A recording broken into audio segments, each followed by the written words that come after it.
Os evangelhos citam várias frases que Jesus disse enquanto estava crucificado. O evangelho de Marcos apresenta apenas uma frase. Está em Marcos 15:33. Vamos ver o relato de Marcos sobre a morte do Senhor Jesus.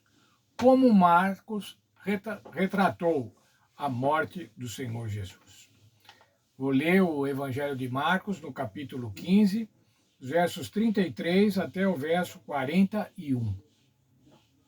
Chegada a hora sexta, houve trevas sobre toda a terra até a hora nona. Veja, ao meio-dia houve trevas. Trevas que se estenderam do meio-dia até as 3 horas da tarde. A hora sexta até a hora nona. A hora nona, Jesus clamou em alta voz: Eloi, Eloi, lama sabachthani, que quer dizer: Deus meu, por que me desamparaste? Esse era o clamor do abandono. Jesus Cristo encontrava-se abandonado, sentia-se abandonado do Pai. Vou ler um parágrafo da nossa lição. As palavras de Jesus na cruz são chamadas do clamor do abandono. Cristo orou chamando Deus, perguntando por que havia sido abandonado. Ele estava citando o Salmo 22:1. Outras referências ao mesmo salmo ocorrem em Marcos 15, 24 e 29, indicando que as Escrituras estavam se cumprindo na morte de Jesus.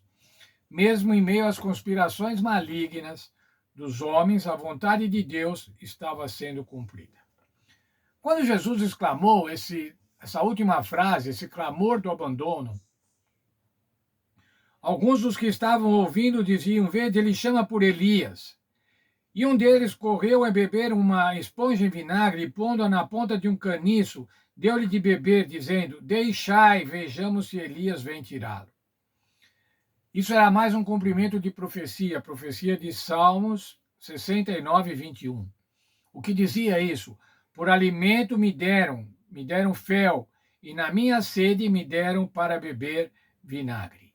Mais uma profecia se cumprindo agora na morte do Senhor Jesus.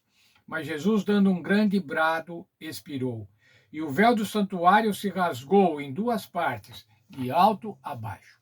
Por que é que o véu do santuário se rasgou? Porque naquele momento em que o sacrifício do Senhor Jesus havia sido cumprido, ele havia morrido em favor dos pecadores, não era mais necessário fazer sacrifício de animais.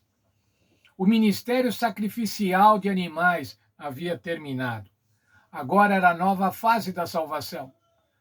Nova fase do Evangelho Eterno, a nova aliança em Jesus Cristo. Agora veja, irmãos, que outra ironia que aconteceu na morte do Senhor Jesus Cristo. Verso 39. Um centurião que estava em frente dele, vendo que assim expirara, disse: verdadeiramente este homem era filho de Deus. Quem é que testemunhou, irmãos, de que Jesus era realmente filho de Deus? Um pagão, um centurião, um militar romano, um militar que estava fazendo a ocupação da terra prometida. Um pagão, esse reconheceu que Jesus era o Filho de Deus. Não foi um hebreu, não foi um sacerdote, não foi um escriba, não foi um estudante da lei, um fariseu, mas um pagão. Nossa lição apresenta alguns paralelos entre o batismo de Jesus e a sua morte. Há um quadro lá na nossa lição. O batismo de Jesus em Marcos 1, 9 a 11 e a cruz, Marcos 15, 34 até 39. João batiza Jesus e o batismo de Jesus. Jesus é batizado também. Ele diz para os discípulos: vocês poderão ser batizados também na minha morte. João é a figura de Elias. Jesus supostamente chama por Elias na sua crucifixão. No batismo de Jesus, os céus se rasgaram e o Espírito Santo desceu na forma de uma pomba. Na morte de Jesus, o véu se rasgou, o véu do santuário. O Espírito Santo apareceu no batismo do Senhor Jesus. Na morte do Senhor Jesus, o Senhor expira. Mais ainda, a voz de Deus no batismo de Jesus diz: esse é meu filho amado. E na cruz, na morte do Senhor Jesus, o centurião disse: esse era o Filho de Deus. O batismo de Jesus inicia o ministério do Senhor Jesus. Ele se encontra no final das 69 semanas da profecia de Daniel 24, Daniel 9, 24 a 27, a profecia das 70 semanas. Ele é o início da 70ª semana, da semana de número 70. Começa com o ungido.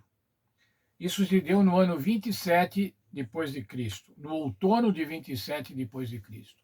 Após 3 anos e meio, portanto, no meio da semana, 3,5 dias, que corresponde a 3,5 anos, é o final do ministério de Cristo.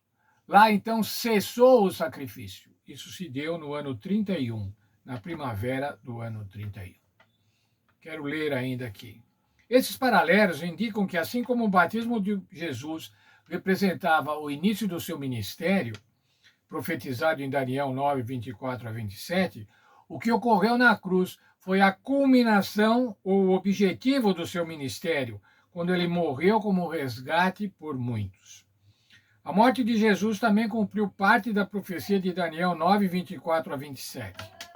O véu do templo rasgado aponta para o cumprimento do sistema sacrificial, quando o Senhor Jesus, encontrou quando o tipo que eram os sacrifícios, encontrou o antítipo, que era o próprio Senhor Jesus, e começou uma nova fase da história da salvação. Agora, então, a nova aliança.